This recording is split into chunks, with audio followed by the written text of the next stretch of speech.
Good evening and welcome. Tonight, we begin a journey through Sonic's world, not the fast-paced one of battles and adventures, but a gentler world, painted in silver moonlight and sprinkled with starlight above quiet fields. This is a story for the night, a tale told in whispers, meant to ease you into rest as we explore the forgotten skies of Sonic's universe. All around us, the stars stretch far and wide, glowing softly against the dark ocean of space. Some twinkle brightly, while others hide shyly behind drifting clouds. And then, there are the stars that are not so easy to find, the ones that are lost to history, remembered only in quiet legends and bedtime tales. These are the stars we'll follow tonight. So, take a deep breath. Let the world outside your window fall silent. Imagine yourself standing in Green Hill Zone on a calm summer night. The hills roll softly into the distance, waterfalls shimmer under the moonlight, and the rings floating in the air gleam faintly like fireflies. The wind is gentle, carrying the scent of grass and the hush of night. Above you, the sky is endless. Every point of light tells a story, and tonight, we're here to listen. The stars of Sonic's world have always been more than decorations in the sky.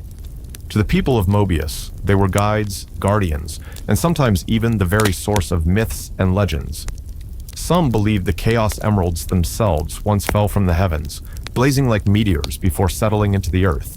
Others whispered of constellations, shaped like heroes and guardians, patterns of light that foretold destinies yet to come. We won't rush through these stories. We'll wander through them slowly, the way one strolls down a moonlit path with no destination in mind. Each chapter will take us deeper, into the ancient constellations, the floating island beneath the stars, the quiet dreams of tales, and even the sorrowful memories of Shadow as he gazed through the windows of the space colony Ark. But for now, you don't need to think about the path ahead.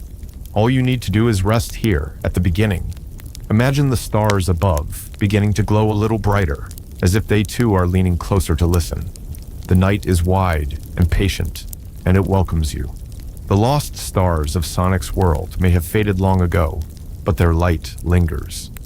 Their stories are gentle ones, of dreams, of friendship, of hope that flickers even in the darkest nights.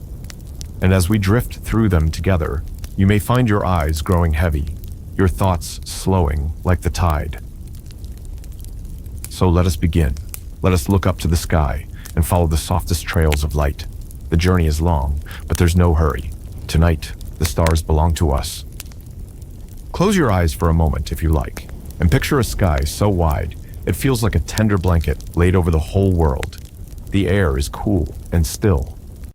Somewhere far off, an owl calls once, and then is quiet.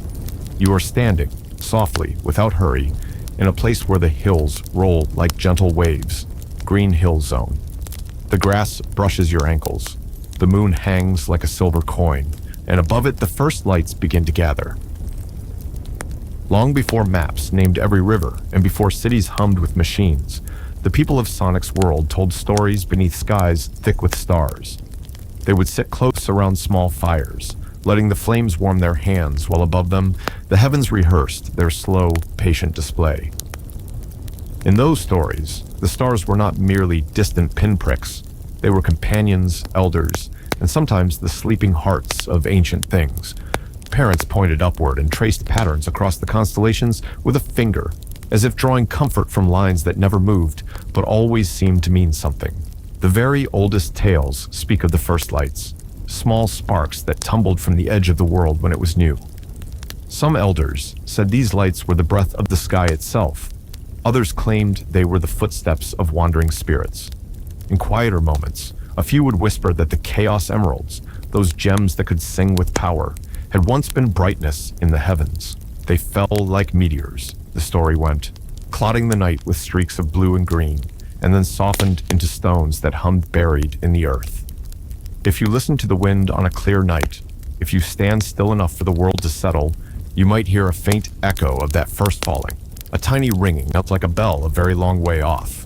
The tribes of the ancient Echidnas were among the first to make sense of these lights.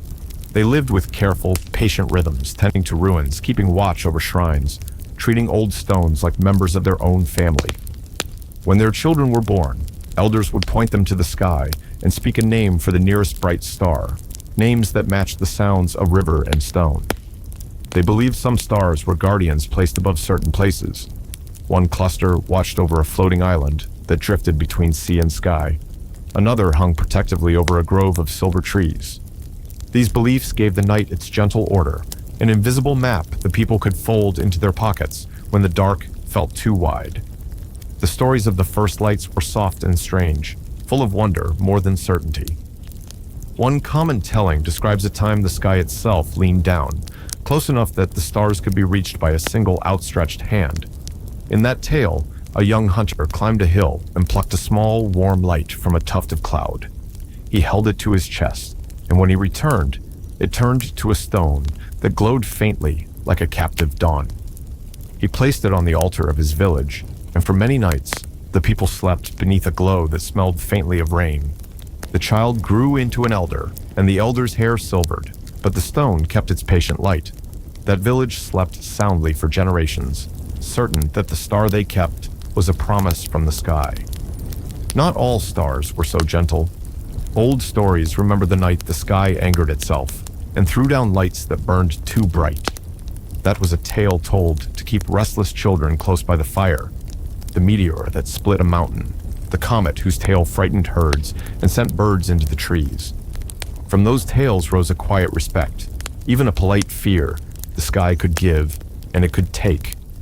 People learned to listen more than they asked, to watch the heavens and read their moods as they would read the face of a friend.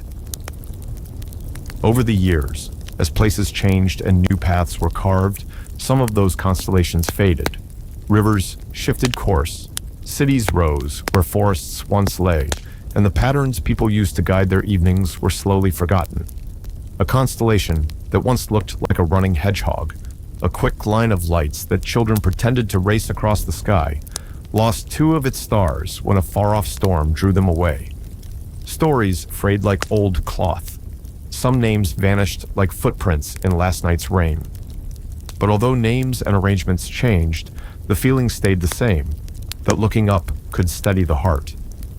There were nights when entire families would drift together under the vault of stars, pointing at the slow procession of light and tracing the stories aloud.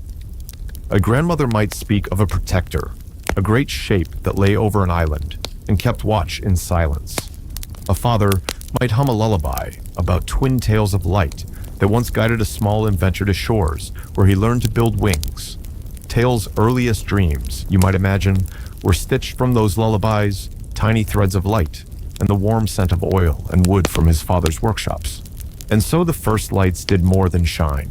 They taught the world how to tell its own story. They honored the bold and the small, the lost and the brave, binding them into a slow, star-slow chorus that could be read in the hush after dusk. In the quiet hush between two breaths, the sky seemed to remember every name it had ever been given. The stars, some bright, some barely a whisper, kept watch, and the people learned to sleep again. Tonight, as we move deeper into these old tales, take a moment to find your own small light. Imagine it tucked into the palm of your hand, warm, steady, patient. As the chapter unfolds, we will listen to the echoes of ancient songs, to the soft footsteps of people who once read the stars as one might read the lines on a palm. We will learn how constellations taught lessons of courage, of kindness, and of the quiet strength that keeps a world turning through the dark. Breathe in. Let that gentle light rest against your heart. The first lights are only the beginning. There are many more constellations to meet, many more quiet stories waiting like small lanterns along a moonlit path. For now, rest with this. The sky remembers you, and in its slow remembering, you are never truly alone. The night held that promise like a quiet hand on the shoulder, and in villages and camps and lone watchtowers, the habit of looking up became a song humming beneath every ordinary day. There were people whose names are nearly lost now, star watchers and quiet map makers, who kept lists of the bright points and the ways they moved. They would sit with ink-stained fingers and simple instruments carved from bone and brass, tracing the slow wander of a comet and noting which lights hung steady all season long. Children would bring them wildflowers and ask questions with the earnestness of someone who has not yet learned to hurry. The star watchers answered gently, and sometimes, if the night was patient, they taught the children how to fold the sky into a small, secret map meant only for bedtime stories. On clear evenings, fishermen would push their small boats onto black water and let the stars be their compass. They believed certain constellations favored certain tides. A bright trio might mean that the shoals were safe, while a crooked smear of light warned of reefs like a sleeping dragon beneath the waves. These were careful rituals, songs hummed low, hands steady on oars, because to those who worked with wind and wave, the stars were practical as well as poetic. When the fog came, they closed their eyes and remembered the patterns they had learned as children until the shore reappeared, like an old friend stepping from the mist. There were festivals too, small and slow, that took the shape of the sky. Once in a while, when the year loosened itself into a cool season, people gathered on high common ground to light lanterns and send them floating up, each little flame a mimicry of the distant lights. Families carved names into the paper, names of those they had loved, names of animals, names of places they hoped to visit. The lanterns rose in a hush, and for a time it felt as if the stars themselves had come down to meet the people. Musicians picked simple tunes, a child dragged a stick in the dirt to give rhythm, and an elder told a story about a constellation that blinked at the singer as if listening. These nights were soft, communal, and they left a residue of comfort that carried people through colder months. Not all of those who loved the sky did so from below. In quieter corners of the world, workshops that smelled of oil and brass, a young fox named Tails listened to the old lullabies and tried to capture the light in his tinkering. When stars were spoken of as small, reachable things, he took those words to heart. He made crude telescopes and spun tiny gears, fitting them into a frame he could hold to his eye. Through his telescopes, lights that were only blurs when seen with the naked eye suggested shapes and dances. He began to dream in trajectories and blueprints, and those dreams would one day become the wings and machines that brought him closer to the places where sky and story met. Over on a floating island, wrapped in waterfalls and moss, the watchful hands of guardians kept their own ritual. Knuckles, who guarded a jewel that pulsed like the heart of his island, would sometimes climb the highest stone at night and sit with his back to the wind. He did not need stars to tell him his duty, but there was comfort in their steady presence. He would count them in a quiet, private way, matching the heartbeat of his watch to the slow blink of a distant cluster. For him, the stars were companionable, like an old sentinel who whispered that the days would pass, and that this too was part of a long and necessary path. Even sorrow lived its quiet form beneath the stars. Shadow, who had known the cold and hush of space, carried memories like small, hard comets through his thoughts. The space colony Ark, when it drifted above the blue curve of the world, offered a window to the heavens where grief could be softened by distance. Maria, whose smile once rivaled the morning, became a story told in hushed reverence. Her laugh remembered as the light that warmed rooms. Those who had lost things learned to look up and let the vastness hold their weight for a moment, to feel the pull of something larger than pain. The sky does not hurry. It keeps its own measure, and for those who needed it, that was a way to breathe again. There were also small private ceremonies, family rituals mostly, where a person would place a pebble for a friend gone far away, or set a tiny bowl of water under the open sky so the stars could see their reflection and know that someone remembered. In the hush between two great winds, these tiny acts matter. They stitch together a sense that the world is connected. You, the person you miss, the star over the hill, the river turning quietly towards sea. Those threads, if traced carefully, build a net that catches a heart when it might otherwise fall. As centuries turned and the maps of the world grew more crowded with lines and labels, some of the old patterns thinned. A star here dimmed, a story there was shortened until it was a single verse, and later still, a half-remembered rhyme. But even when constellations dispersed like seeds on the wind, the quiet practices remained. Children still learned the old lullabies, if only from the sound of their parents humming while mending nets or tending gardens. The stars kept their slow course, patient and indifferent to the hurry below, and in their steadiness there was a comfort that never faded. If you listen closely now, listen with the kind of attention you give when you do not want to wake a sleeping animal, you can imagine the old songs drifting across seasons. They curl around the night like smoke, carrying the names of lost heroes and small, brave acts that never made a monument. There is a lullaby about a child who followed a streak of light to the top of a hill and learned that courage is sometimes as quiet as a single, careful step. There is another about two tales of light that guided a frightened inventor home. These stories are soft as breath, and they settle in the throat easily, easing the weight of the day. Tonight, as we continue to wander through these gentle memories, keep that soft light you imagined earlier cradled in your palm. Let it warm you. The first lights taught the world how to name wonder, and when wonder is named, it becomes a room you can enter whenever night falls. In the chapters still to come, we will trace those names one by one, and follow the constellations that stayed and the ones that slipped away. Each holds a lesson, a memory, a comfort. For now, be still, and let the sky do what it has always done. Remember for you, patiently and in silence.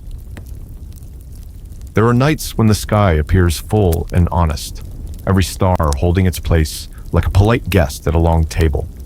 And there are other nights when the heavens feel like an old house, with rooms closed, some lights dimmed, some curtains drawn.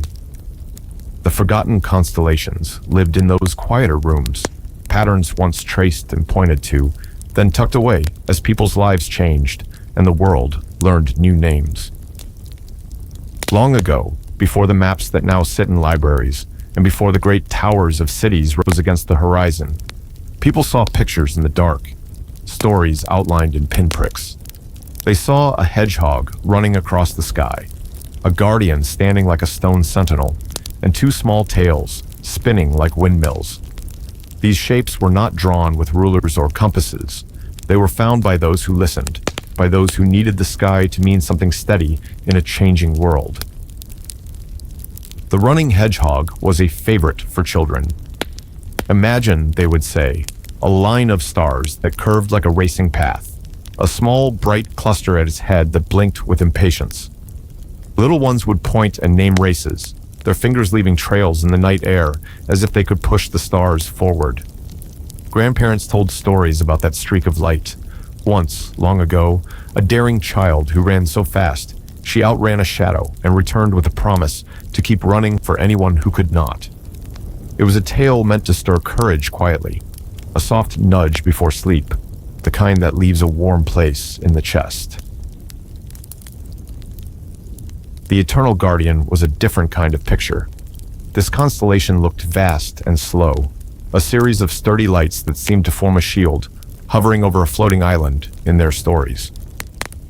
People spoke of the Guardian like an old friend who never left their chair, patient, uncomplaining, a comfort to look at during a long night.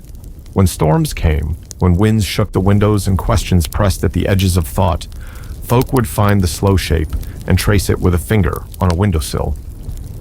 There, they would whisper, it watches. The idea of being watched over by something kind and constant made weary heads rest easier. Then there was the twin fox, two delicate arcs, spinning like tails in the quiet sky. This one belonged to inventors and dreamers. Song and lullaby told of a clever small fox who braided wind into wings and made friends with stars in order to steal their light for his lamps. The twin fox reminded everyone that ingenuity could be gentle, an honest, small magic that fixed a broken hinge and dried a child's tears.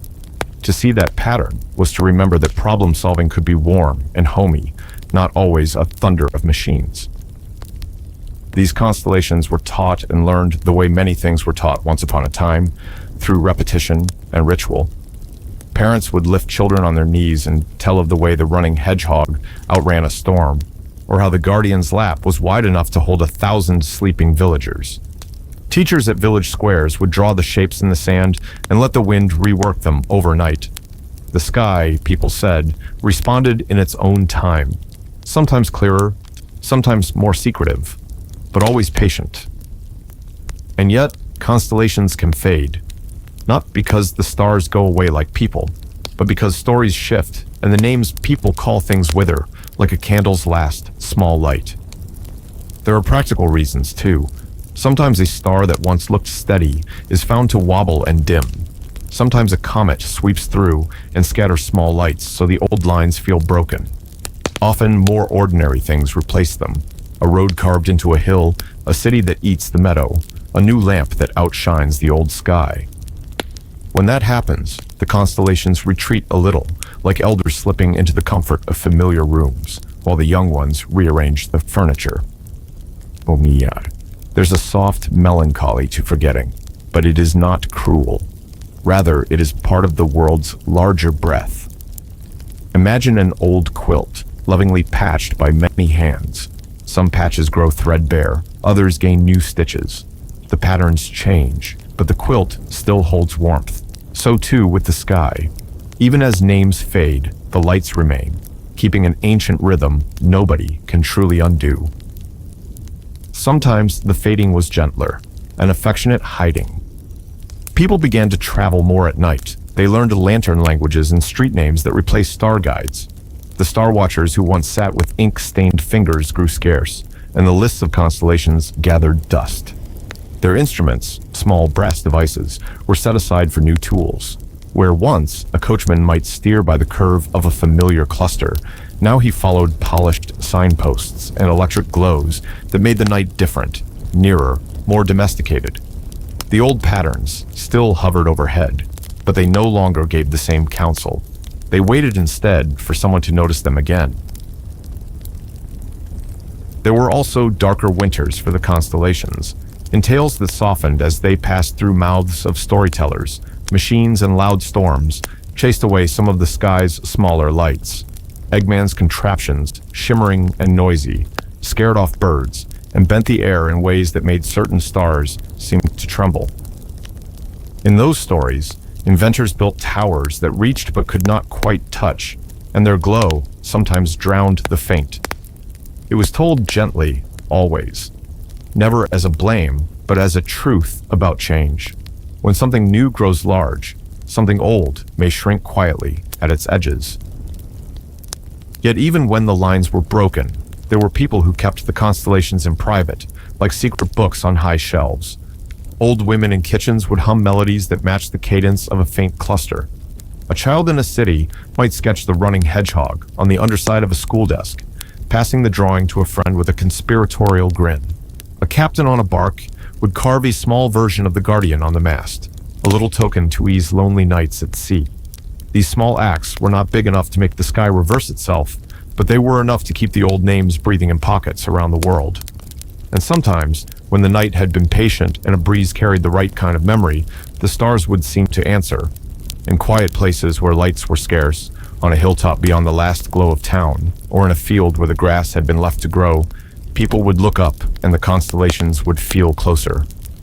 Maybe it was the absence of harsh light that allowed them to be seen.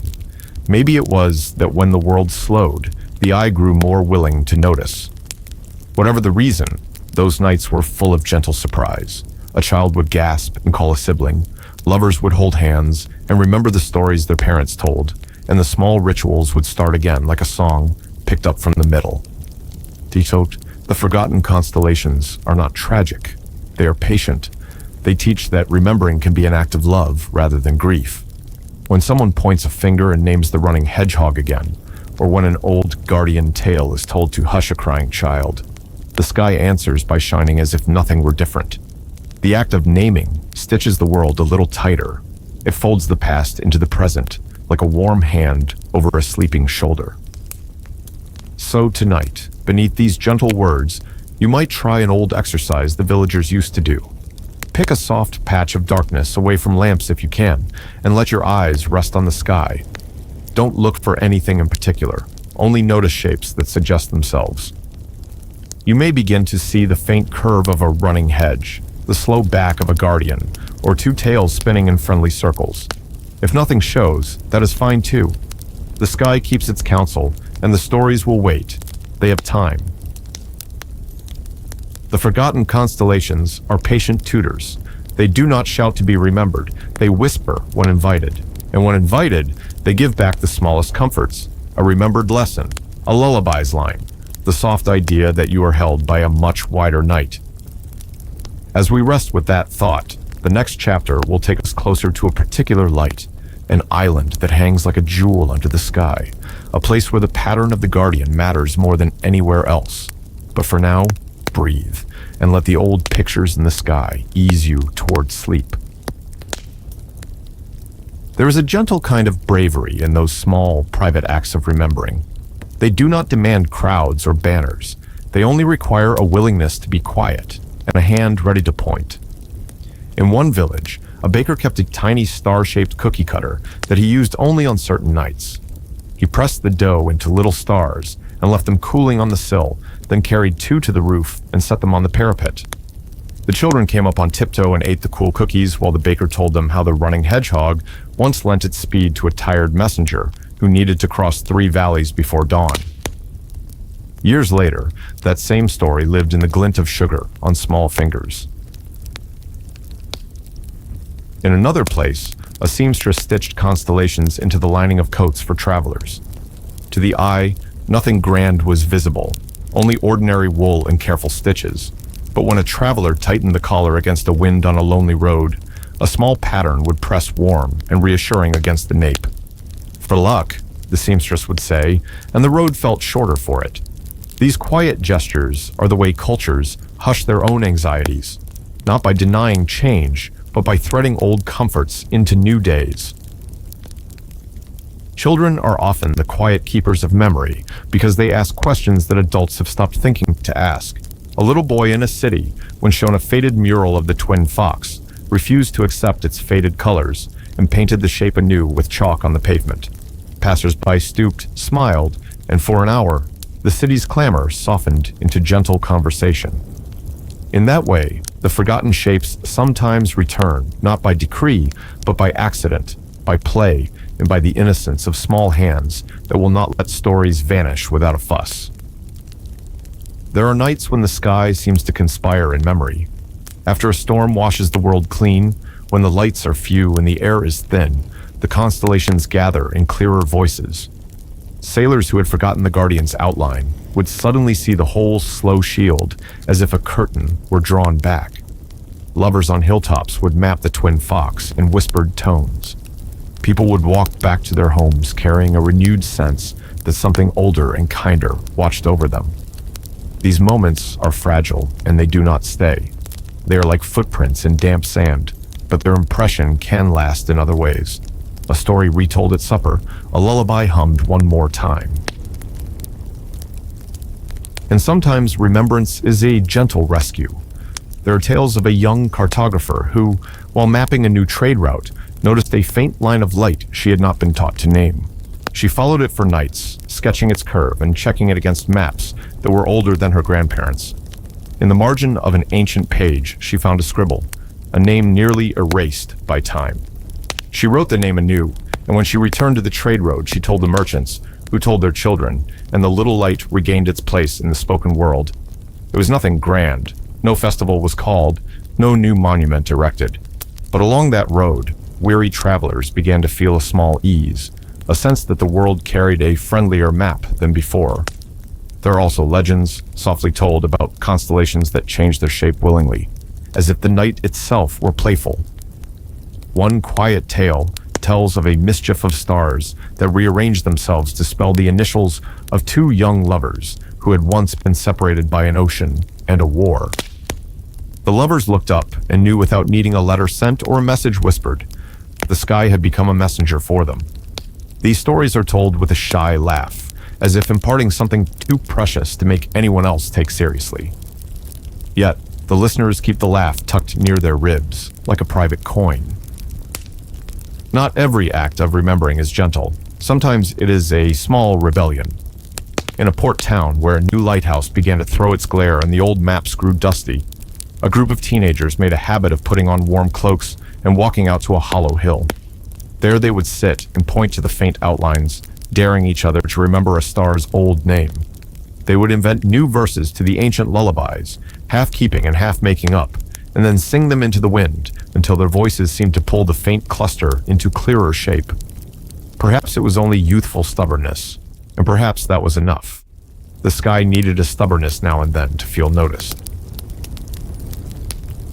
The forgotten constellations, in a quiet way, teach patience. They do not demand being known. They are content to be found. Their lesson is simple. The world is larger than the urgency of one season, and stories can wait for the right ears.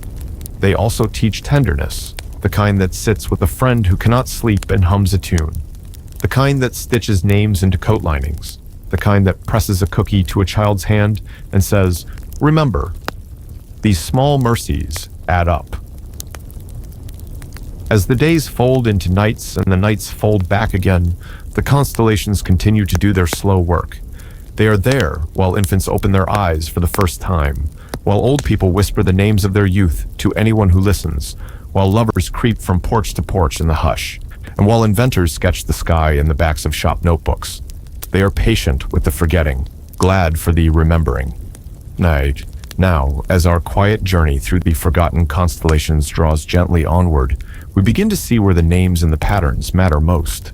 If you turn your gaze toward a certain part of the sky, soft and low, like a promise kept, you may notice how the slow shield of the Guardian seems to tilt toward a place of waterfalls and green stone. That island, cradled by river and mist, keeps a light all its own. In the next chapter, we will cross toward that island and meet a Guardian whose watchfulness is as old as the slowest star. For now, keep your breath even and your eyes soft. The night is full of friends waiting for us to say their names. There is a place in the world where the sky seems to lean down and listen, as if it has a secret with the earth that it keeps to itself. That place is Angel Island, a high, slow island that floats between sea and sky, its cliffs wrapped in waterfalls, and its heart cradling a stone so old it remembers the names of the first winds. At night, when the world below has settled and the stars gather in patient rows, Angel Island looks like a jewel hung from the heavens. Dark rock, softened by moss, silver ribbons of water spilling into nothing, and at its center, the Master Emerald, pulsing with a light that feels like a heartbeat. Imagine, if you will, climbing to the rim of the island as the last color leaves the horizon. The air grows thinner and cooler. The sound of ordinary life fades to a distant hush. Fireflies begin their slow, sleepy dance, and the waterfalls sing the same song night after night, a steady, careful music like the turning of a page. If you sit at the highest stone and look up, the sky seems close enough that you could catch a falling star in cupped hands. That closeness is why the island has always been a place for watchers, people who believe the sky and the island are in a quiet conversation, a long friendship written in light. So, Knuckles has known that friendship for as long as anyone can remember. The guardianship he keeps is not only of a jewel, but of a rhythm, the careful, patient rhythm of duty. At dusk, he walks the mossy paths and checks the shrine, his steps slow and unhurried. He does not hurry. Urgency does not fit the island's slow breathing. Instead, he listens. He listens to the Master Emerald's soft thrum and to the tiny shifts in the wind that tell the island where to tilt, how to settle, which way to drift when the clouds gather. For Knuckles, the stars are company. He counts them sometimes, not to measure, but to be with them. 1, 2, 3, soft numbers murmured like a lullaby. The legends that circle the island, passed in low voices and sung in round, gentle tunes, tell of why Angel Island floats. Some say it follows a trail of stars, tiny lights like breadcrumbs left by the sky itself, and that the island moves because it is following an old promise. Long ago, the story goes, a child asked the heavens to keep a place safe where wild things and quiet people could sleep without fear. The stars answered with a path, and the island kept to that path as if it were a faithful traveler. To hold that image in your mind is to feel the world's patience. The idea that things can be guided by a kindness so quiet, it seems almost nothing at all. At night, when the Master Emerald glows, Its light softens the stones and makes the waterfalls look like threads of moonlight. Creatures come out of their burrows and sit on the edges of cliffs, their eyes reflecting twin points of starlight. An old Echidna elder might trace the story of the island with a finger in the sand, telling children how the tribe once carved songs into the rock so that the island would remember which way to turn. These songs were not loud anthems, but small, careful instructions, phrases repeated like gentle commands: stay, keep, watch, protect. The island listened. It was full of ears. There's a hush to the island's nights that comforts even the most restless of hearts. The scent of damp stone and wildflower mingles with the faint, metallic tang that sometimes rises from the master emerald, and in the hush you can hear the soft scrape of feathers, the distant call of an owl, and the faraway murmur of the sea. The constellations above seem to bend toward the island, as if leaning to tell it news. On certain clear nights, the constellation called the Eternal Guardian appears to tilt slightly, aligning its shield toward the shrine as if offering a polite nod. The people below say it's the sky's way of keeping watch with knuckles, a cosmic companion handing its vigilance down in glints of light. The Echidna tribe's history is woven into the stone and into the emerald's hum. They were craftsmen and keepers of old truths, patient in their labor and careful in their words. In the soft retellings of their story, there were times of peace and times of quiet sorrow, moments when the island's heartbeat faltered as if remembering a wound. Through it all, the tribe kept the Master Emerald's stories alive, small rituals like setting bowls of water where the stars could see themselves, or carving tiny glyphs into the thresholds of shrines so that each dawn the island would know where its feet belonged. These acts are not grand in the way of crowns and parades. They are humble, steady things that gather meaning over long stretches of time. Sometimes the island drifted nearer to other lands, and sometimes it slipped into mists where nothing could be seen and everything felt secretive and kind of safe. Sailors below would tell tales of catching sight of its silhouette against a moonlit sky and feeling a sudden, pleasant calm, as though seeing the island was like being remembered by a good friend. Children who saw it as a dark shape with a soft green glow at the heart would go home and fall asleep faster than usual, their breaths deepening as their imaginations filled with slow-moving waterfalls and gentle guardians. The island works like that. It brings a hush that travels in waves. There are nights when Knuckles will sit and hum old watch songs, soft, slow tunes that his ancestors taught him. The melody is simple, a measured rise and fall, words that speak of keeping and of trust. He will hum not because the Master Emerald needs the song, but because reciting the old music is a way of belonging. As fingers trace the rim of the shrine, small stones sometimes shift and settle, responding as if in time to the song. Watching him in that moment, you might think of lighthouses and keepers tending soft fires, small and steadfast acts meant to keep travelers safe through long, dark stretches. The island has a tenderness for nighttime visitors. Lost foxes with patched fur find a hidden alcove where they nap until morning. Small birds build nests along sheltered ledges, and sometimes, on the rarest of nights, a stranger arrives who needs nothing but a place to sit and breathe for a while. The island offers that without fanfare. It does not ask for anything in return. It is a place that has learned to give solace because it is made of slow things: stone, water, moss, and the long memory of light. In the center of the island, the Master Emerald keeps a steady glow that seems to pulse in time with the island's slow drift. Legends say that when the stars wander too far and a constellation seems to forget its name, the emerald hums a little louder, nudging the island toward a patch of clearer sky where memories can be found again. Whether that is true or not does not matter as much as the comfort the story gives. The notion that somewhere, embedded in a stone and guarded by a steadfast friend, there is an effort being made to remember.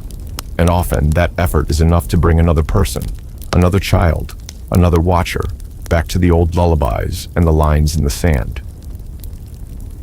Before sleep takes us further, imagine the island one last time. A dark jewel cradled by song, waterfalls whispering like pages turning, a guardian with hands rooted in patience, and a sky leaning close enough to share secrets.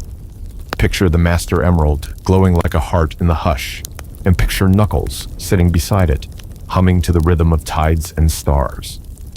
Let that image be a soft place for your thoughts to rest, a quiet island in which small things are kept safe, where even the faintest light is noticed and loved. The night is wide and patient, and Angel Island listens. When you are ready, breathe slowly, and let the island's hush carry you toward dreams. In the next part of our journey, we will drift away from stone and waterfall and follow a young fox who stares at the stars and builds wings of careful metal and hope. But for now, hold the scene close. A guardian, a jewel, and the sky bending down to listen. Night on Angel Island moves like a slow exhale. After the hush of evening settles, the little sounds become more distinct. The drip of water pooling in a hollow, the soft scrape of stone when a small creature shifts, the distant folding of wings. Lantern moths beat along the cliffs, leaving trails of faint glow like tiny, obedient stars come down to rest. In those hours, the island feels less like a place and more like an old friend wrapping you in a blanket. No need for words, only the comfort of presence. Sometimes visitors come in ways that are almost secret. A child from a distant village might find a driftwood skiff washed on a nearby shore, and with a careful hand and a braver heart than most adults would admit, paddle until the mist curled like a welcome. Those children always remember the first thing they see, the Master Emerald's soft, patient pulse. It is not the sharp light of something eager to be seen. It is the kind of glow that steadies the breath. Children often sit with their knees up and watch that pulsing until their lids grow heavy. Hushed voices trade guesses about the emerald's age. Older than the tallest tree, someone will say. Older than the hill that keeps the river, another will answer. And in that simple exchange, the island hangs on its quiet. Knuckles knows the faces of the island's night. He can tell which ones belong to birds and which belong to foxes, which are the footfalls of playful pups, and which are the careful, deliberate steps of elders coming to leave an offering. He moves through the dark with the surety of someone who has memorized every notch and shadow. When he passes a shrine, he sometimes pauses and smooths a hand over carvings worn soft by rain and many palms. Those carvings are small messages left by generations, thank yous, reminders, little sketches etched in a language of love. In the spaces between letters, you can feel the care that built them, hands that mended nets, voices that softened arguments into lullabies, feet that walked back and forth, keeping a vigil for years. On very clear nights, when the air is cool enough to make the skin feel awake and the stars are sharp as glass, the island gives up a secret or two. Pools in hidden hollows mirror the sky so perfectly that a person peering into the water might think the stars had come down to visit. If you lean close and hold your breath, you could imagine plucking one from the reflection and tucking it behind your ear. The echo of that fantasy is the kind of thing the island allows. Small, harmless flights of fancy that let a heart open a little wider before sleep arrives. There are small, gentle conflicts that belong to this place too. Stories that teach without scolding. Once, a bold young raccoon tried to steal a shard of the shrine's stone, thinking it might make a fine trinket. The island replied not with thunder, but with the slow tide of moss that swallowed his footprints until he could not find his way back to the camp. When he finally returned, sheepish and humbled, the elders did not punish him harshly. They handed him a brush and asked him to clean the shrine steps for a month. The lesson stuck.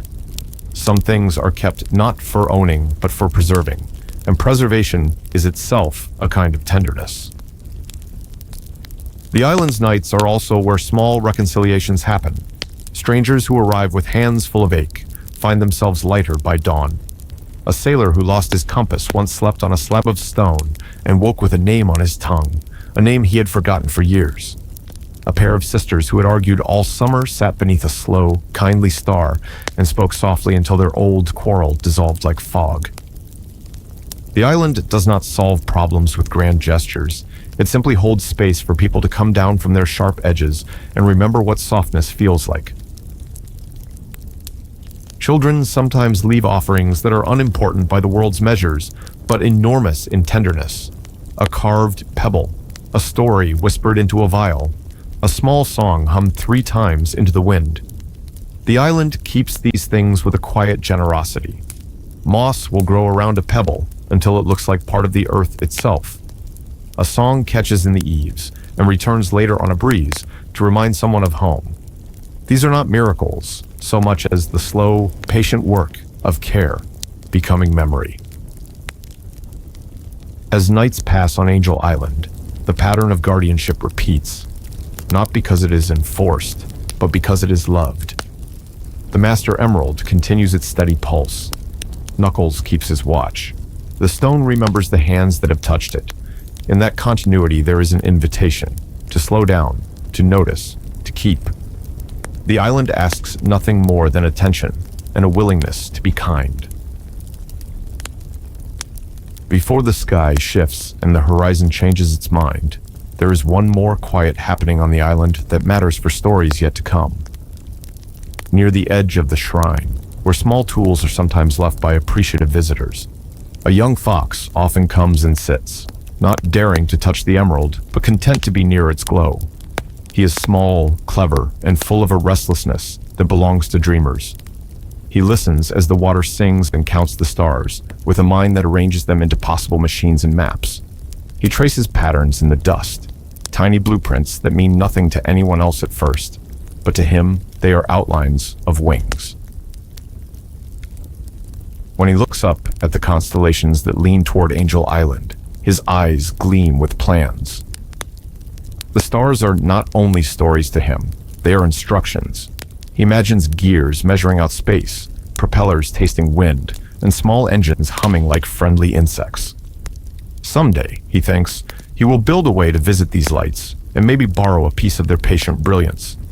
For now, he sits quietly, filling his pockets with little ideas and letting the island's hush stitch them into steadiness. As the island keeps its vigil and the Master Emerald's heartbeat steadies like a familiar drum, the night leans in and the world grows softer. When you are ready to drift, imagine that small fox beside you, sketching stars into wings. Our next step in this slow tale will follow him, down from the mossy stones and into workshops bright with oil lamps, where tinkers and dreams are born.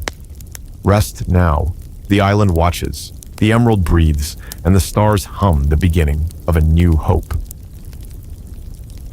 There are children who come into the world with small storms in their chests, an impatience for the sky that sounds a bit like a laugh and a bit like a question. Miles Tails Prower was one of those children. As a little fox, he woke before dawn sometimes, not because he needed to chase or play, but because the world above the roofline looked like a puzzle he wanted to finish. He would press his nose to cold glass and watch the slow, polite parade of stars until his lids grew heavy and he fell asleep with dreams of gears turning in his head. Tails' room smelled of oil and pencil shavings and the warm paper of half-drawn blueprints. His shelves were crowded not with trophies, but with small, careful things. A bent propeller he could never quite straighten, a tiny brass gear gone missing from a clockwork toy, notebooks full of little sketches that only made sense if you loved the idea of movement. He learned names not only for the constellations, but for the sounds they suggested. The twin fox above, 2 polite arcs of light, became, in his mind, a map of possible rotations, which way a tail should turn to balance, how a prop might cut the air into a hum that felt like a friendly conversation. When other children huddled around fires to hear old tales, Tails sat close but used one hand to sketch while he listened. He sketched flying machines with soft pencils and drew whole stories across a single page, wings folded like a book, engines purring like cats, and little dashboards that glowed with steady, patient lights. His sketches were not hurried, they curved, thoughtful, and precise, the way someone writes a letter to a future self. He believed, as children often do with the fierce honesty of beginners, that the sky could be learned like a language, that if you read it carefully and kept your hands ready, you could write your own answer back to the heavens. He apprenticed himself to the small workshops where the air smelled of metal and tea. Old mechanics, who had worked under lamps into many quiet nights, let him hold a file and pass them tools. They taught him not just how to fasten bolts, but how to listen to a machine. Feel the hum, one would say, laying a knuckled hand gently on a warmed casing. A proper machine sings like a bird if you treat it kindly. Tails learned to hear those songs. He learned to listen to the way a screw complained when tightened too far and the way a wind tunnel sighed when a wing had the wrong curve. The sky taught him geometry. The earth taught him patience. On late evenings, when the instruments cooled and the workers drifted home, Tails would carry a crude telescope to a hill and peer up until the glass fogged from his breath. Through that lens, the stars became neighbors rather than distant strangers. He charted their motion with pencil marks on the backs of old bills, noting how one blinked a fraction sooner than another, or how a faint tail of light suggested a breeze far beyond where he could ever stand.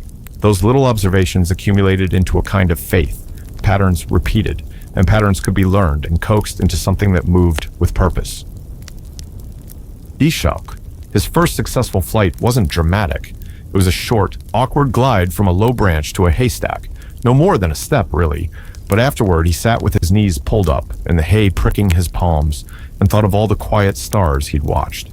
The taste of success was gentle, like warm bread. It made him laugh softly into the dusk, a sound that felt to him like a small bell announcing the start of something important. In his chest, the twin fox above seemed to wink in agreement. As he grew, so did his machines, and the confidence that stitched itself around them. He learned to build light frames that could catch air rather than fight it, to balance weight with the patience of someone who measured twice and hammered once. The Tornado, a plane with a nose like a hopeful smile, was the work of many evenings and many small failures.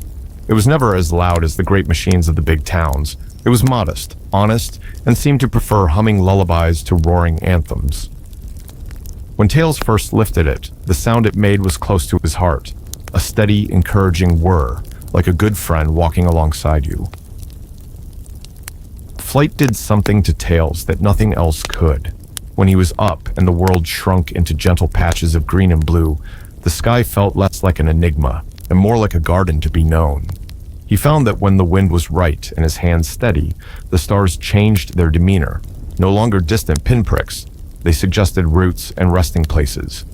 He learned to let the tornado ride the small currents that the islands and cliffs always made at dusk. In that way, the machine became less a conquest and more a conversation. Night flights were slow and careful, more like reading a book aloud than composing an opera. Tails loved it because it allowed his mind to wander kindly, to trace constellations with a fingertip, to imagine tiny lights he might one day touch. There were nights, too, when he failed in small and honest ways, a snapped propeller, a misaligned wing. Those failures left him with quiet scratches on his hands and a mind fuller of questions than answers.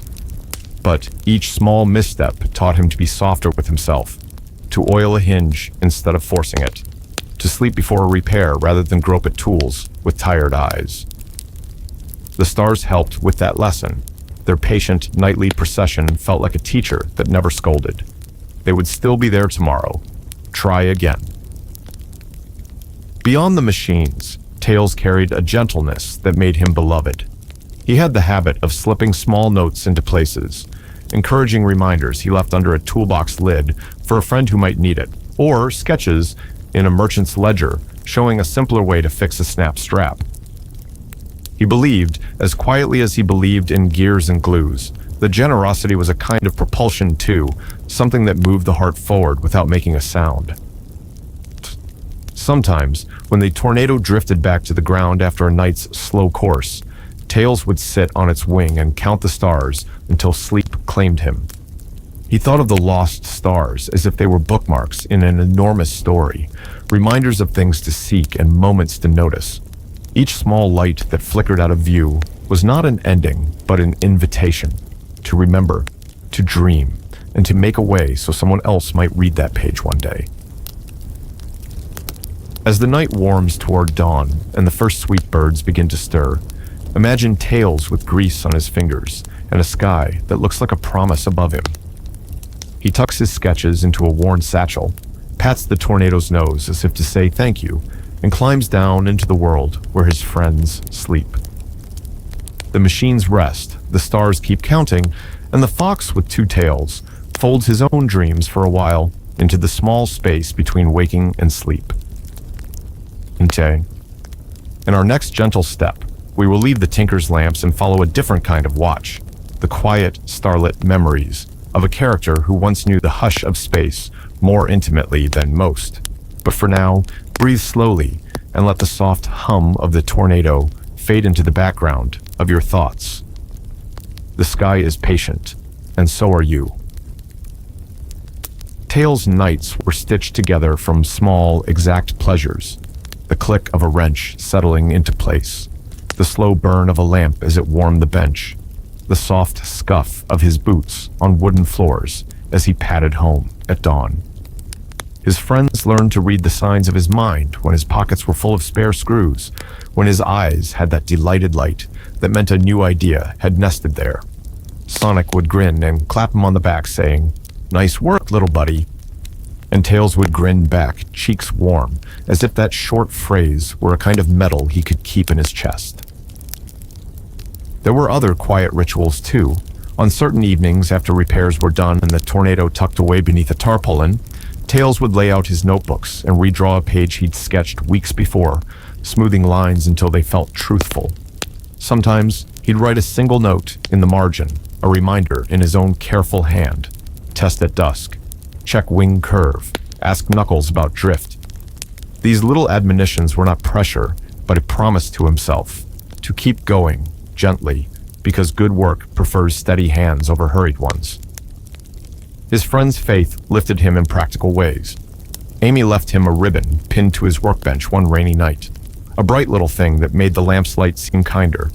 Cream once slipped him a biscuit that crumbled at the edges and tasted like home. Even Sonic, who moved through the world in great bright bursts, learned to slow down to listen when Tails described a new configuration for a tail rotor. There was a tenderness in their friendship that steadied the fox like a harness, affection that didn't try to fix his restlessness, but accepted it as part of who he was. Tails' curiosity was never merely about getting higher. It was about understanding the way air felt, how temperature shifted over stone and sea, how a shoreline nudged the wind into a patient ripple. He learned to read the small languages of the world, the whisper of grass telling him when gusts might surprise a wing, the way cloud thinness hinted at turbulence, the scent of rain that meant the sky would lower its voice. Those were practical lessons, yes, but they were also the quiet poetry of being awake to the world. Each discovery was a page turned in a book that smelled of oil and wildflowers. Sometimes invention leaned into play. Tails liked to attach little bells to the tornado's struts, so a slow flight would sing like a wind chime. He experimented with lightweight fabrics that would fold like paper cranes, and with rudders that wiggled with a polite, mechanical giggle. None of it was ostentation. None of it was meant to shout. It was all practice in making the world a softer place to cross. When he landed near a field of sleeping foxes and the little bells chimed in a voice like distant laughter, he felt a quiet joy akin to reading a favorite page aloud. Yet he did not live without worries. There were nights when the sky felt too wide and his small machines too small, when a gust tossed the tornado and left a bruise on his pride. In those moments, he would climb to his favorite hill and sit, his twin tails wrapping around his knees, and watch the stars as if they were old teachers with patient eyes. He would count them and let their slow certainty seep into him. Some nights, he doubted whether anyone else heard the gentleness he heard in the hum of a propeller, whether the world would ever slow enough to care. But friends tend to see what we forget about ourselves. They brought him back by caring for the small things he did well until he could see them too. His inventions, in turn, helped others. A farmer whose cart wobbled no longer feared steep lanes when Tails fitted a small stabilizer under its axle. A child who dreaded dark walks found comfort in a tiny, star-shaped lantern Tails made with a soft, steady light. These were not triumphs on banners, but quiet victories. A neighbor sleeping easier, a child's step growing braver. Those small returns were the currency Tails cherished most, and they built a confidence like a slow garden, tended by consistent, careful hands. As his skill grew, so did his willingness to teach. He took a shy pleasure in showing other children how to tie a bridle knot that would not slip, or how to balance a model wing just so. He explained patiently, drawing diagrams with a stub of charcoal on the underside of an old crate, his explanations peppered with small jokes that made his students laugh and forget they were learning. Teaching was a way of pouring his love of movement into the world. It multiplied like light reflected from many small mirrors. Night flights remained his truest solace. When he rose above sleeping meadows and saw the world reduced to soft patches, something in him settled. The constellations seemed closer then, and their lines suggested routes that were kind rather than challenging. He discovered safe pockets of air, places where a wing could rest in the wind's palm. He learned to let his machine drift and to watch the sky's slow breathing, to follow the language of small currents, and to trust that patience was a navigation tool as powerful as any compass. There were whispers, soft ones, about the lost stars that nudged his imagination in the quiet hours. What if a star wasn't entirely lost, only waiting for someone brave enough to map a path to it? What if a dedicated mind and a careful engine could bring back a name that had faded from lullabies? These thoughts were not quests for glory. They were invitations to stitch a new line into the sky's old fabric. Tails imagined leaving small beacons on high rocks, tiny lights that mirrored the constellations so a later traveler might find them and remember.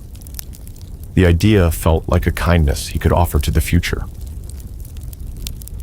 In the hush before dawn, with the tornado's engine cooling and the sketchbook rolled tight in his bag, Tails would sometimes stand and whisper a hope to the stars, not because stars answer, but because making a wish is a way of shaping the heart.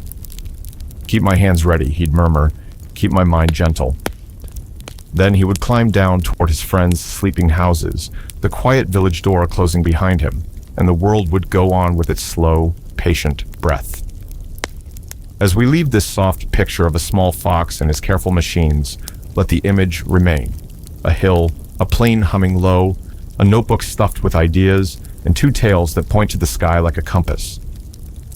In our next chapter, the story will take a different turn, toward a distant metal hutch where a man of memory stood watching Earth from the cold glass of a space colony. There we will meet another kind of longing, wilder and quieter both, and learn how a lost light can become a memory that keeps someone safe. For now, breathe gently and let the soft hum of wings fade into the hush of sleep. There are some dreams that do not fade when morning comes. They linger, like the pale trace of moonlight on a window, or like the hush of a lullaby that continues even after the singer has gone silent. Shadow the Hedgehog carries such a dream. It is not loud, not fierce, not even fully clear. It is more like a star glimpsed behind thin clouds. You know it is there, you can feel its light, but you cannot always call it by name. For Shadow, that dream belongs to a girl named Maria, and to the way she once stood beside him at the window of the space colony Ark. She had pointed to the stars, not as if they were far away, but as if they were old friends standing just beyond the glass. "They're waiting for us," she had said, her voice gentle and sure. "Even if they look quiet, they're always shining." For Shadow, that sentence became a kind of eternal heartbeat, pulsing quietly even through years of silence. The Ark itself was a world between worlds, metal corridors and glass domes, humming engines and long, lonely halls that stretched like the pause between breaths. To most, it was a place of science and calculation, a home for research and invention. But for Shadow, it was also a cradle. Its ceilings were painted with artificial sky during the day, its windows spilled real starlight at night, and its floors echoed with Maria's careful footsteps. That was where his story began, not with battle cries or speed, but with the soft companionship of someone who believed that even the stars could be kind. At night, Shadow would sit beside Maria in the observation dome. They would count the constellations together, her pale hand pressing lightly against the glass while his eyes traced the same points of light. She knew their names, ancient names whispered from Earth, and taught them to him like lullabies. "That one," she would say, "is the twin fox, for loyalty and friendship. And over there, see? That's the guardian's shield, for protection and patience." Shadow did not always speak, but he listened, the way one listens to rain on a roof, silently, with a strange kind of comfort. For Maria, the stars were promises. For Shadow, they became anchors. Even after the quiet laughter faded, after the days of companionship were gone, those names lingered like threads, tying him back to something gentle. That is why, even in his loneliest moments, Shadow looked up. The stars were reminders that he had been seen once and loved and trusted with a wish. The wish itself was simple. Maria had whispered it in the quietest of voices, a voice Shadow has never been able to forget. Make the world a place where people can live in peace. It was not an order, not a demand. It was a prayer, and prayers have a way of settling into the soul like seeds, sprouting slowly, quietly, often without being noticed until the leaves are already there. Shadow carried that prayer into every night that followed, even when his path bent into darker valleys. The Ark's windows gave Shadow one more gift: silence. In space, sound does not carry. There are no winds, no rustling trees, no waves against shore, only the hush of your own breathing. Shadow learned to sit in that hush without fear. He learned that stillness could be as protective as speed, that quiet could be a shield. And in that quiet, he began to associate the stars not with distance, but with intimacy. Each point of light felt close, as if it leaned through the void to watch over him. Liege. When Shadow later walked under the skies of Earth, the stars looked different, framed by branches clouded by mist, sometimes hidden by city glow. But he carried the Ark's clear dome inside him. Even when he could not see the constellations, he remembered the shapes, the guardian's shield, the twin fox, the eternal watcher. They followed him, invisible companions, whispering that Maria's wish was still alive as long as he kept walking. There are nights when Shadow stands apart from others, his figure dark against the horizon, eyes tilted upward. He does not speak, but the stars feel the weight of his attention. They receive it like old friends, patient and unjudging. He does not need to call Maria's name aloud. The stars already remember it for him. They carry her kindness in their steady glow, and Shadow finds comfort in knowing that somewhere, in the hush of eternity, that kindness is still alive. In yet sound, Shadow's relationship with the stars is different from Sonic's lively admiration or Tails' eager curiosity. For him, the stars are memorials, soft lights that keep memory from slipping away. Each constellation is a page in a book he cannot stop reading. Each faint shimmer is a reminder that someone once believed in him, not as a weapon, not as an experiment, but as a friend. And because of that, every night Sky is a reminder that he is more than the battles he has fought. He is also the echo of Maria's voice, the keeper of her wish, the guardian of her dream. Some say Shadow is solitary, and perhaps he is. But solitude under the stars is not emptiness. It is company of another kind. The stars do not demand conversation. They do not judge the length of his silences. They simply shine, constant and forgiving, like Maria's smile pressed into the fabric of memory. To sit under their light is to be reminded that he is not truly alone. And so, in the bedtime story of Sonic's world, Shadow is the quiet dreamer. He is the figure who stands in stillness while others run and build and laugh. The one who gazes up and remembers the promise of a girl who believed in peace. His story is not loud. It does not need to be. It moves like the soft glow of a distant star, easy to miss if you hurry past, but unforgettable if you pause to look. As sleep drifts closer, imagine Shadow in his quiet vigil, standing at the edge of a cliff, arms folded, the night pressing gently around him. Above him, the constellations keep their patient watch. Within him, Maria's words glow like a lantern. He is not racing, not fighting, not searching. He is simply remembering, and in that remembering, he is whole. The stars above are steady, and Shadow, though burdened, is steady too. And in that mirrored steadiness, there is peace. There are nights when Shadow walks far from the villages and cities, choosing paths where the only sounds are his own footsteps and the occasional sigh of wind through the grass. He moves with quiet purpose, but not haste. He is not racing anyone, not even himself. He is simply walking toward open skies where the stars can be seen without interruption. Those nights, the land seems to lean back and give him space, as if it knows he is carrying something delicate in the silence of his thoughts. When he finally stops, it is often at the edge of cliffs or the banks of still lakes. The reflections in the water double the constellations, making the heavens look like a vast lantern festival spread across the earth and sky alike. Shadow stands there, his eyes fixed on the horizon, and it feels as though Maria is beside him again, pointing upward, whispering names of constellations in a voice as soft as candlelight. He doesn't speak back, not out loud, but in his heart the conversation continues. The stars are their meeting place now, the one bridge that cannot be broken. Sometimes the stars seem dim, hidden behind drifting clouds. On those nights, Shadow is reminded that even Maria's voice has become a little harder to recall, as if memory itself were veiled. Yet, he does not despair. He knows the stars are still shining, whether he can see them or not. That certainty becomes a lesson. Memory may fade at the edges, but what is true remains, steady and present beneath the veil.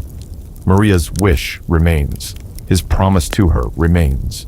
Even on the darkest nights, the light is still there, waiting. And perhaps this is why Shadow has always felt drawn to the stories of the lost stars. They are said to be constellations that slipped out of the sky, patterns of light forgotten or erased. Some believe they fell into the ocean, others that they drift endlessly in the void between worlds. To Shadow, these tales hold a quiet truth. Sometimes what is precious does vanish from sight, but not from existence. A lost star is still a star. A lost memory is still part of you. A lost friend is still loved. He imagines sometimes that Maria herself has become one of those lost stars. Not gone, not destroyed, but shining somewhere beyond ordinary sight, waiting for the right moment to return. When he looks up at the night sky, he does not always search for the brightest stars. Instead, he lets his gaze settle on the faint ones at the edges, the ones most overlooked. To him, those faint stars feel like Maria's gentle hand, quiet, almost hidden, but always present if you know how to look. Shadow has never been one for speaking dreams aloud, but if he did, they might sound like this. That one day he will find the path to the lost stars, not to claim them or command them, but to sit beside them and rest. He dreams of a sky made whole again, every light in its place, every name remembered, every wish fulfilled. It is not a dream of power, it is a dream of healing, and though Shadow's voice is rarely tender, the dream itself is. The friends who stand beside Shadow do not always know the depth of this longing. Sonic may see his quiet stares at the horizon and mistake them for brooding. Knuckles may think his silences are stubbornness. But those who pay attention, Rouge perhaps, or even Tails on his gentler days, understand that Shadow's quiet is filled not with anger, but with memory. It is the stillness of someone guarding a candle in the wind, determined that it will not go out. In the bedtime story of Sonic's world, Shadow represents the constellations we cannot see, but know are there. He is the reminder that memory itself is a kind of star, guiding us even when it feels faint. His presence is not to rush us forward, but to invite us to pause, to breathe, to honor what has been lost without fear. As the night deepens, picture Shadow seated on a smooth stone, his head tilted back to the wide arc of the heavens. Around him, the world is still, trees resting, rivers murmuring softly, the air holding its breath. Above him, the constellations shimmer like a book written in light. And in his heart, Maria's words glow as if spoken only yesterday. Make the world a place where people can live in peace. Shadow does not reply with words. He replies with patience, with endurance, with the act of remembering.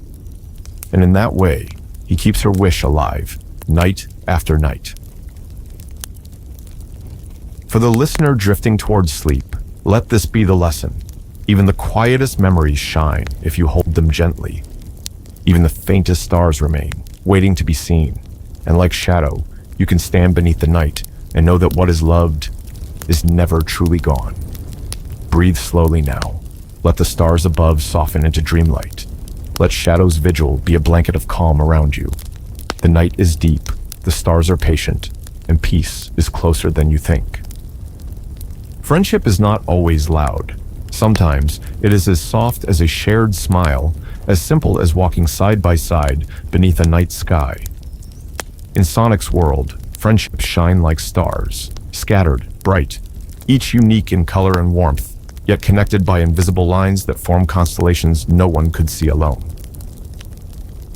If you've ever lain on your back in a quiet field, watching the constellations gather overhead, you might notice how no star is brighter than the sky itself. They belong together. That is the secret of the heroes' bond. Sonic, Tails, Knuckles, Amy, and the rest.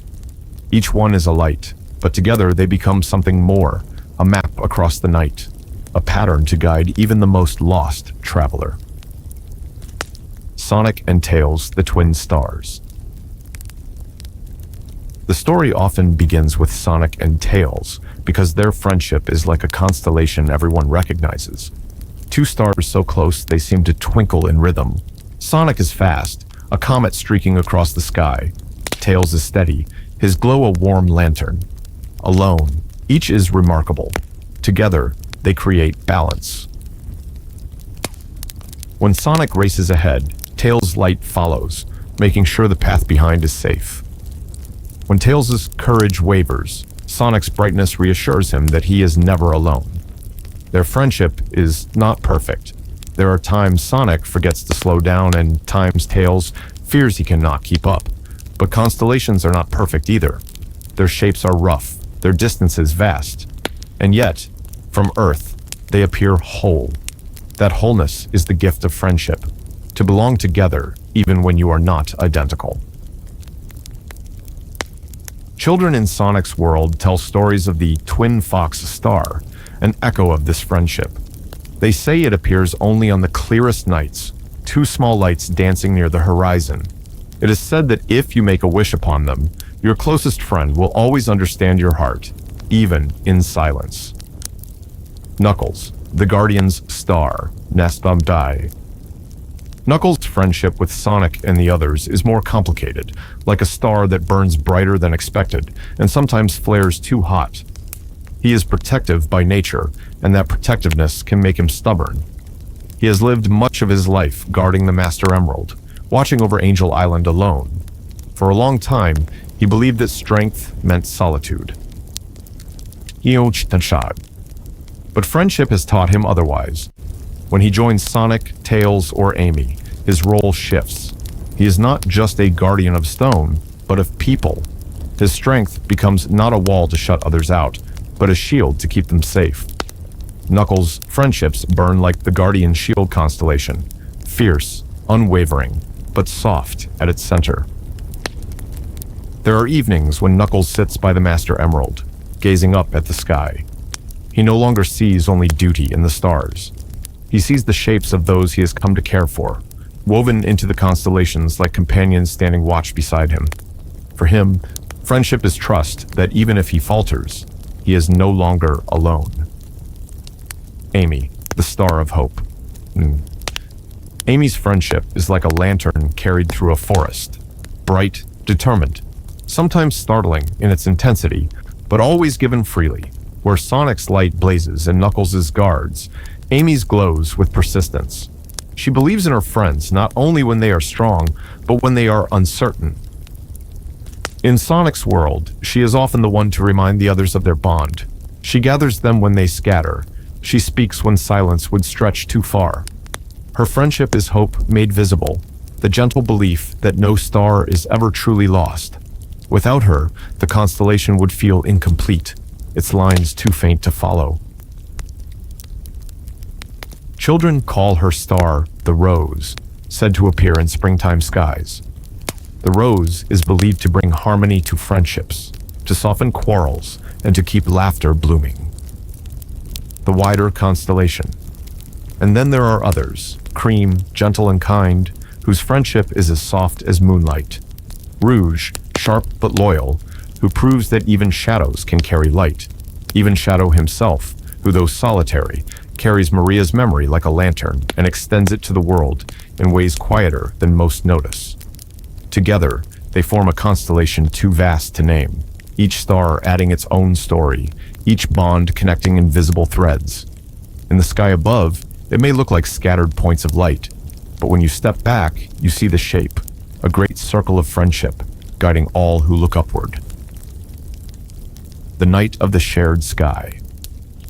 There is a story told among the heroes, whispered like a bedtime tale, of a night when they all gathered on a hill to watch the stars together.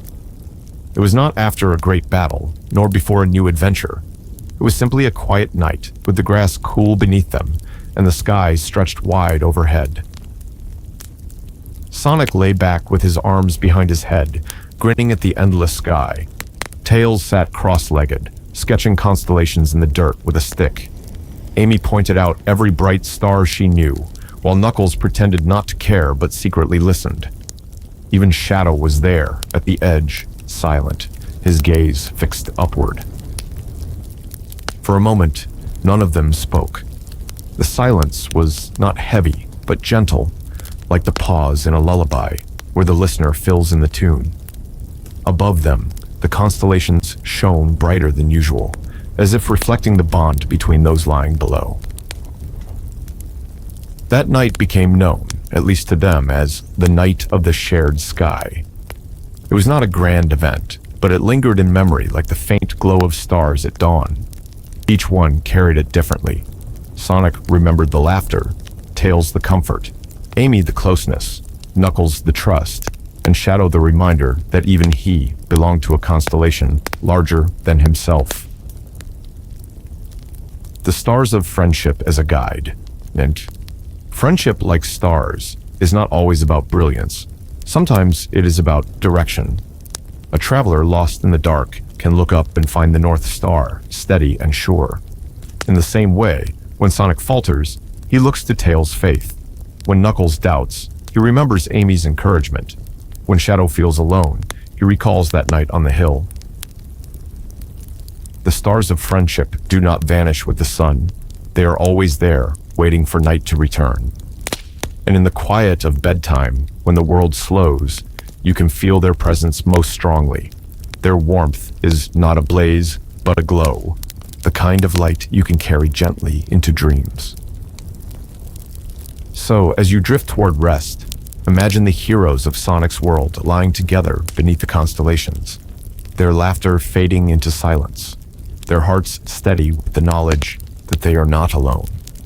Imagine the stars above weaving their bond into the sky itself, so that anyone who looks upward will see not only points of light, but the shape of friendship shining through. Friendship in Sonic's world is not just an idea, it is a light that shines quietly, guiding hearts the way constellations guide travelers. Each friend is like a star, unique, steady, sometimes burning brightly, sometimes hidden behind clouds. But when you step back and see them together, their bonds form patterns that make the night sky easier to understand. The story often begins with Sonic and Tails. Their friendship is like twin stars that circle one another, each reflecting the other's glow. Sonic, bold and fast, streaks through the world like a comet, while Tails follows with patience and warmth, carrying the glow of trust. Sometimes, Sonic forgets to slow down, and sometimes Tails worries about falling behind, but still, they orbit one another, inseparable, their bond shining brighter because of their differences. Together, they are proof that friendship is not about being the same. It is about walking the same path, even at different speeds. Then there is Knuckles, whose friendship burns differently. He was once a solitary guardian, convinced strength meant standing alone. But the others taught him that even guardians deserve companions. His bond with Sonic is a little like a sparking star, sometimes clashing, sometimes laughing, but always dependable. When the constellation of their friendship takes shape, Knuckles is the strong point that keeps the others grounded, like the brightest star at the center of the Guardian's shield. Amy's place is gentler, but no less important. Her light is persistence, a star that never flickers, even when clouds pass. She believes in her friends, even in their weakest moments, reminding them of their bond when they are tempted to forget. Her kindness is hope turned into light, softening quarrels and pulling scattered stars back into shape. Without her, the constellation would feel incomplete, its lines too faint to follow. And then there are the others. Cream, gentle as moonlight. Rouge, sharp but loyal. Even Shadow, whose silence is its own kind of star, steady and unyielding. Each one brings a different glow. When seen together, their lights form a constellation too vast to name, a circle of friendship that connects them across battles, laughter, and quiet nights alike. There's a story the heroes keep close to their hearts, of a night they all gathered on a hill to watch the sky. It was not after victory or before adventure. It was simply a pause, grass beneath them, the night stretching wide, and the stars shining as if brighter for their company. Sonic laughed. Tails sketched constellations. Amy pointed out names she had memorized, and Knuckles pretended not to care while listening. Even Shadow stood at the edge, silent but present. That night, the sky above seemed to mirror the constellation below, the stars of friendship, steady and true. And so, the friendships in Sonic's world are not loud fires, but guiding lights. They are the stars you can trust when you are lost, the glow that reminds you that you are never walking alone. The night sky is never truly empty, but sometimes it feels that way. There are evenings when you look up, searching for familiar constellations, and you realize one is missing. A star you swore was there the night before has slipped away. It is a small thing, almost invisible, but your heart notices the absence. That is the story of the vanishing lights.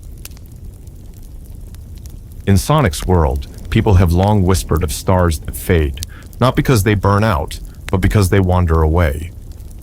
The elders tell children that these stars are shy, that they grow weary of being watched and drift off to rest behind veils of cloud. Others say the stars are guardians who sometimes descend to walk among mortals, leaving only a gap in the heavens as proof of their journey. But the gentlest version of the tale says this, that the vanishing lights are promises, forgotten for a while, waiting patiently to be remembered. The first vanishing. The heroes first noticed the vanishing lights one autumn night. The air was crisp and the sky was meant to be clear, yet something about it felt wrong. Sonic was the first to say it aloud, lying back in the grass with his hands behind his head. So, hey, wasn't there another star over there? He asked, pointing lazily toward a patch of sky. Tails squinted, his twin tails flicking in thought. There should be, he whispered. He pulled out a little notebook where he had drawn constellations weeks earlier, careful sketches of the twin fox, the guardian's shield, and the rose. On the page, the constellation was complete, but in the sky above, a point of light was missing. Knuckles frowned. Stars don't just disappear. Maybe clouds. But there were no clouds. The night was as clear as glass, and yet the absence remained, a small hole in the sky, quiet and unsettling. Amy leaned closer, her voice softer than usual. Sometimes, when people forget to look at them, stars fade. Maybe we're supposed to remember them again. Her words carried no science, no proof, but they felt true. The silence that followed was heavy, not frightening, but sad, as if all of them realized at once how easy it was for something beautiful to slip away. The fear of forgetting. In the nights that followed, the heroes began to notice more vanishings.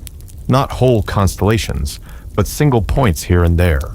A missing link in the Guardian's shield, a faint gap in the rose. One by one, lights winked out, not in brilliance, but in quiet retreat. Tails began to record them carefully, making notes in the margins of his star charts.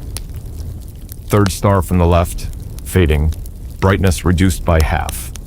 His voice trembled as he explained, because for him, the stars were not just distant fires. They were guides, teachers, silent companions in his flights. To lose them was to lose a map of comfort. Knuckles grew restless. It's wrong. The stars have been here longer than any of us. If they're leaving, what are we supposed to trust? For a guardian, the sky had always been a shield stretched above the world, strong and eternal. Now, that shield was sprouting cracks. Amy tried to smile, but her eyes held worry. Maybe they just want us to pay attention. Maybe if we care harder, they'll come back. She began to hum lullabies about stars, the kind she remembered from childhood, as though her voice might stitch the gaps closed. And even Shadow noticed. Though he rarely commented, he would spend long hours at the cliffs, eyes tilted upward. For him, each missing star felt like a memory slipping further from Maria's voice. And though he never said it aloud, he feared that if enough stars vanished, her wish for peace might fade too. Searching for the lights. The friends decided they could not simply watch the vanishings in silence, so they began to search. Sonic suggested movement, racing to the farthest hills and coasts, scanning skies to see if the missing stars were hiding elsewhere. Maybe they've just shifted, he reasoned. But no matter how far he ran, the gaps followed him. Tails turned to invention, crafting lenses and small telescopes, hoping to catch faint glimmers invisible to the naked eye. Sometimes he thought he saw something, a whisper of light on the edge of vision, but when he blinked, it was gone. Knuckles tried listening, on Angel Island, beneath the glow of the Master Emerald. He closed his eyes and pressed his hands to the earth. He hoped the planet itself would speak, that it might know where its stars had gone. The only sound was the waterfall, steady but indifferent. Amy prayed in her own way, through kindness. She began leaving small offerings in the grass, a rose petal, a ribbon, a whispered word of gratitude, believing that if the stars felt remembered, they would return. Her faith became its own light, soft but persistent. And Shadow. Shadow did what he always did. He stood still, silent, patient. He did not search with speed or invention. He simply watched the sky, night after night, refusing to look away, as though his vigilance itself might call the stars back. What the vanishing meant. Weeks passed, and more stars disappeared. It was not enough to darken the sky entirely. No, the heavens still glowed, but the missing pieces were undeniable. Constellations began to fray, their patterns breaking apart. The rose was no longer complete. The twin fox flickered like a heartbeat with missing notes. Even the Guardian's shield had grown thin. At first, the friends feared the vanishings meant the end of the world. But slowly, they realized it meant something else, not destruction, but forgetting. The vanishing lights were not dying. They were waiting. Tails explained it best, his young voice trembling with both fear and wonder. They're not gone. They're just fading from our memory. If no one remembers them, if no one whispers their names, they slip away. But if we remember, if we speak their stories, they'll shine again. The others listened, and though none could prove his words, they felt true. It was like friendship itself. If you ignore it, it weakens. If you nurture it, it glows brighter. The stars, it seemed, were no different. Remembering the stars. So the heroes began a new ritual. Each night, no matter where they were, they would gather to speak the names of the constellations. Tails recited them from his notes. Amy added her childhood songs. Knuckles spoke in a low, steady voice, naming them like oaths. Sonic made jokes, but remembered too, surprising himself at how many he could recall. Even Shadow, though silent, kept the names alive in his heart. At first, nothing changed. The gaps remained, stubborn and dark. But then, on a night when the air was still and the world seemed to hold its breath, one missing star flickered back into view. It was faint, like a candle struggling against wind, but it was there. Amy gasped, her hands clasped. Tails scribbled frantically in his notebook. Knuckles smiled, though he tried to hide it. Sonic laughed with relief. Shadow simply closed his eyes, as though Maria's voice had reached him once again. The message was clear. Remembering could restore what was lost. The lesson of the vanishing lights. The vanishing lights became more than a mystery. They became a lesson. They reminded the heroes that nothing, not even stars, can shine without care. Light is sustained by memory, by attention, by love. Just as friendships fade when neglected, constellations vanish when forgotten. Sonic and his friends realized that their role was not only to protect the world, but to protect its stories, the names of constellations, the songs of childhood, the promises whispered beneath the sky. These things were fragile, but they could be preserved through kindness, through remembrance, through the simple act of looking upward. And so, the vanishing lights were no longer only a sorrowful mystery. They became an invitation to pause, to breathe, to remember, to honor what might otherwise slip away. Closing the night. As you listen to this story, perhaps your eyes grow heavy, your breath deepening like the rhythm of the ocean. Imagine yourself lying on the same hill as Sonic and his friends, the grass cool beneath you, the stars stretching far above. Some constellations are complete, some are missing a point or two, but together, you and your companions remember them. You whisper their names, and slowly, gently, their lights flicker back. The sky is whole again, not because the stars never vanished, but because you chose not to forget. And as you drift towards sleep, let that truth wrap around you like a blanket. What you hold in your heart can never be truly lost. Even the faintest lights, even the quietest memories, can return if you remember them with love.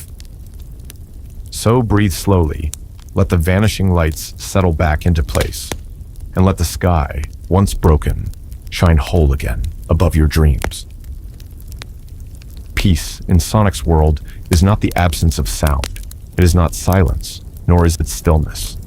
Peace is the hum of life, carrying on without fear. It is the rush of waterfalls on Angel Island, steady and calm. It is the laughter of children chasing fireflies in Green Hill Zone. It is the quiet rustle of the wind moving through Mobotropolis's trees. Peace has always been present in fleeting moments, but now, after so many journeys and trials, it begins to linger. This chapter tells the story of how peace settles across Sonic's world, not as a sudden triumph, but as a gentle dawn. Like the stars returning after a long night, it comes slowly, tenderly, until one day, the world realizes it has been surrounded by light all along. The night before peace. The last battles had been fought. The last mysteries had been faced. The vanishing lights had returned to the sky, one by one, until the constellations were whole again. And yet, there was hesitation in the air, as if the world was not sure whether it could trust the quiet. Sonic lay back on a hillside, watching the heavens. He had grown used to running toward conflict, used to sensing trouble just around the bend. But tonight, the wind carried no warnings. It brushed gently past his ears, cool and kind. For the first time in what felt like forever, there was nowhere he had to go. Tails curled up nearby, his twin tails tucked beneath him like a blanket. "It feels strange," he admitted softly, like waiting for something that never comes. Knuckles sat cross-legged, his eyes fixed on the Master Emerald's glow in the distance. "That's what peace is," he said. "It feels like you've forgotten something, like the fight should still be happening, but really, it's already done." Amy leaned against a tree, her hands folded in her lap. She smiled gently at the others. Maybe peace doesn't mean we stop moving. Maybe it means we move without fear. Her words drifted into the night like lullabies, and though none of them replied, all of them felt it. The world was on the edge of something precious. The first dawn of peace. When dawn finally arrived, it was not dramatic. The sun rose the way it always had, painting the hills in soft gold. Birds sang, rivers glistened, and the air smelled of earth and blossoms. But beneath it all was a stillness that had not been there before. Villages that once kept watchful eyes now opened their doors freely. Farmers worked without glancing nervously at the skies. Children laughed with abandon, their games uninterrupted by sirens or shadows. The people had grown used to resilience, but now they could finally rest. In Green Hill Zone, flowers bloomed more vibrantly than anyone remembered. The rings floating gently in the air glowed brighter, as if reflecting the peace of the land. Sonic jogged along the cliffs, not to fight, not to race, but simply to feel the morning wind. He laughed to himself, realizing that for once, he wasn't chasing or being chased. He was simply running because he loved to run. Tails, meanwhile, sat at his workshop, tools scattered across his table. For so long, his inventions had been designed for defense, for escape, for solving urgent crises. Now, he tinkered with something simple, a small windmill toy, painted in cheerful colors, powered only by the breeze. He imagined children smiling as it spun in their hands. Hasu, Knuckles, high on Angel Island, watched the Master Emerald's glow. It seemed steadier than before, as though the jewel itself had found peace. For centuries, his ancestors had guarded it from endless threats.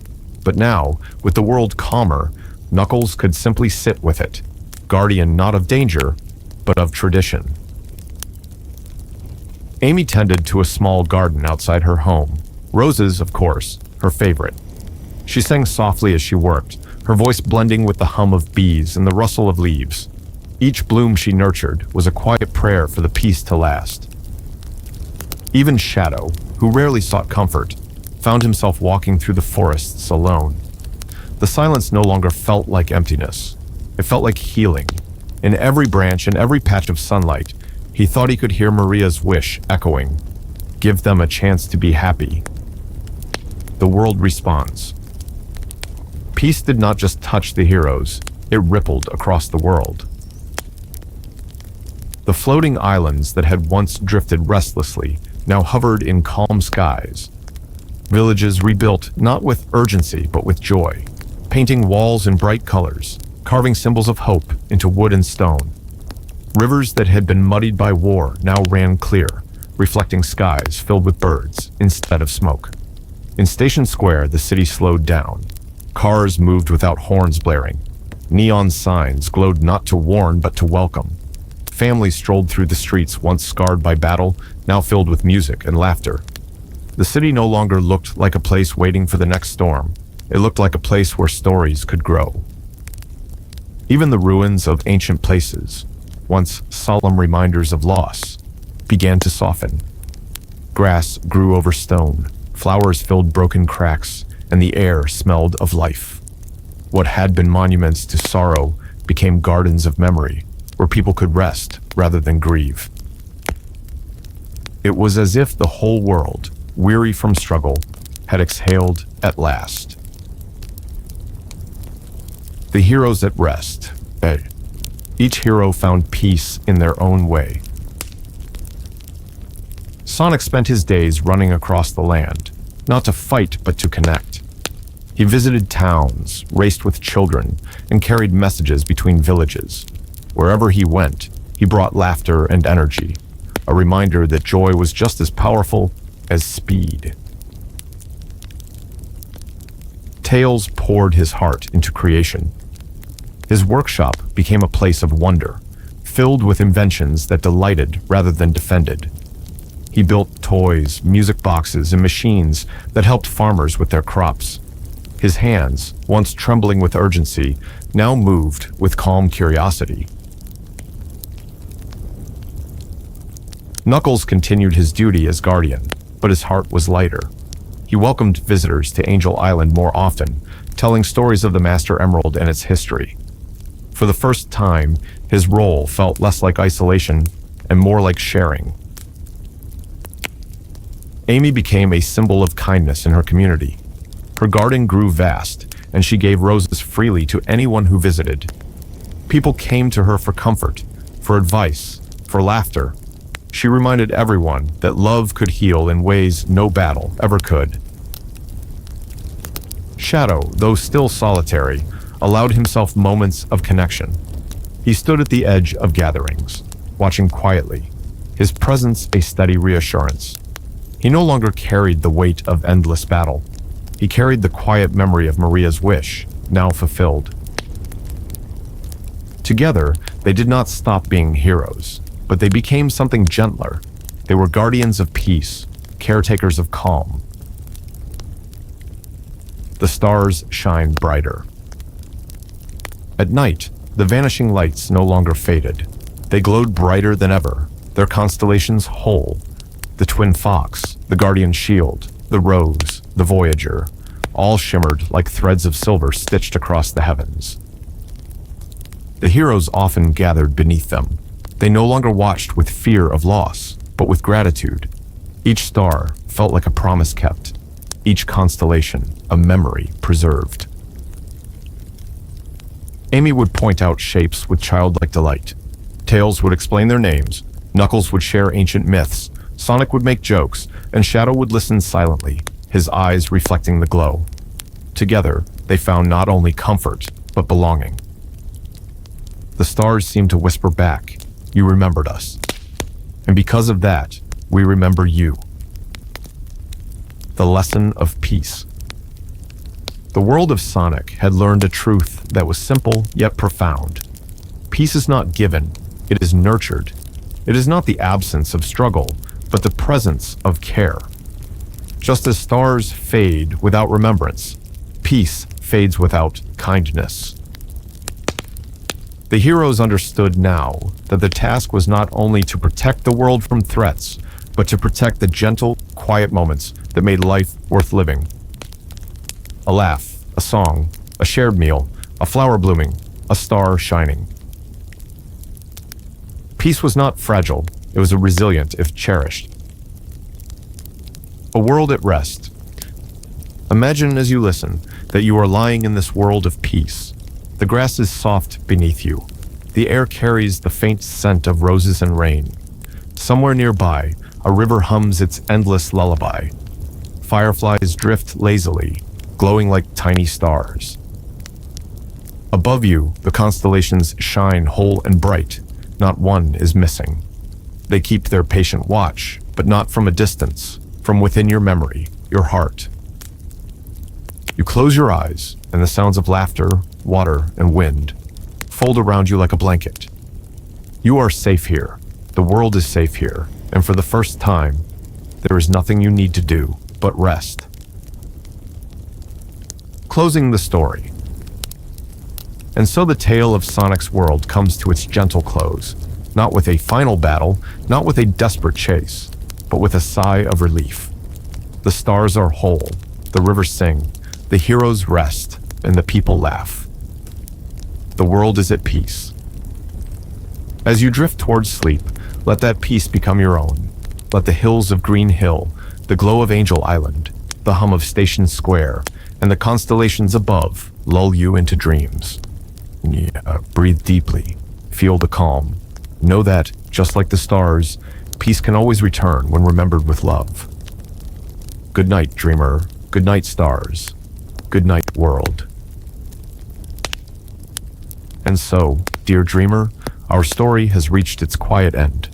We have wandered through Sonic's world together, beneath the skies filled with stars and stories. We followed the lost lights as they drifted. We watched the constellations return, and we felt the world settle into a peace it had long been waiting for.